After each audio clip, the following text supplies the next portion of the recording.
আমরা সংসদে আছি জুলাই সনদ বাস্তবায়ন, গণভোট বাস্তবায়নের পক্ষে কথা বলার জন্য, আর রাজপথে আছেন আল্লামা মামুনুল হক সহ নাসিরউদ্দিন পাটোয়ারিরা। ইনশাআল্লাহ আমরা একত্রে আছি। যদি সময় মতো দাবি আদায় না হয়, সংসদ এবং রাজপথ একাকার হয়ে যাবে। গণভোটের গণরায় বাস্তবায়ন করতে হবে। গণভোটে ৭০% মানুষ হ্যাঁর পক্ষে, সংস্কারের পক্ষে ভোট দিয়েছে।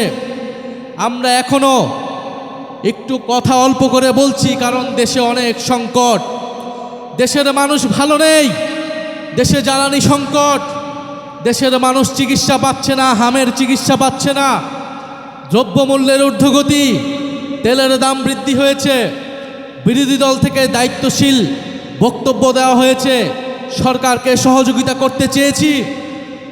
এই ধরনের অস্থিতিশীলতার সুযোগ নিয়ে রাজনীতি করতে চাইনি, কিন্তু সরকার বারবার কথার বরখেলাপ করছে। সরকার বিশ্ববিদ্যালয়গুলোকে দলীয়করণ করছে, গুন্ডা বাহিনী লেলিয়ে দিচ্ছে, সকল প্রতিষ্ঠানকে দলীয়করণ করছে, বিচার বিভাগকে কুক্ষিগত করার চেষ্টা করছে। বাংলাদেশের জনগণ, বাংলাদেশের ধর্মপ্রাণ দেশপ্রেমিক মানুষ এই নতুন করে জেগে ওঠা স্বৈরতন্ত্র, পুরনো বন্দোবস্ত, পুরনো সংস্কৃতিকে যারা টিকিয়ে রাখতে চায় তাদেরকে কোনোভাবেই প্রশ্রয় দেবে না। বাংলাদেশ খেলাফত মজলিস সহ 11 দল, জাতীয় নাগরিক পার্টি এনসিপি সর্বদা ঐক্যবদ্ধ আছে।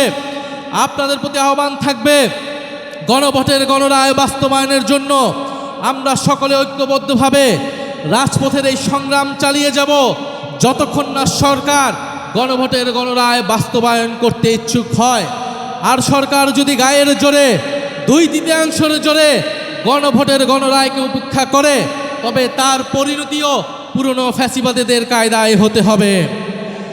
ফলে এই হুঁশিয়ারি আমরা দিতে চাই, কিন্তু আমরা চাই দেশে স্থিতিশীলভাবে এই দেশের সমস্যার সমাধান হোক। সরকার যত দ্রুত গণরায় মেনে নেবে, তত দ্রুত সরকারের জন্য মঙ্গল, দেশের জন্য মঙ্গল। আজকের এই সমাবেশে যারা উপস্থিত হয়েছেন তাদেরকে ধন্যবাদ জানাচ্ছি। আসসালামু আলাইকুম।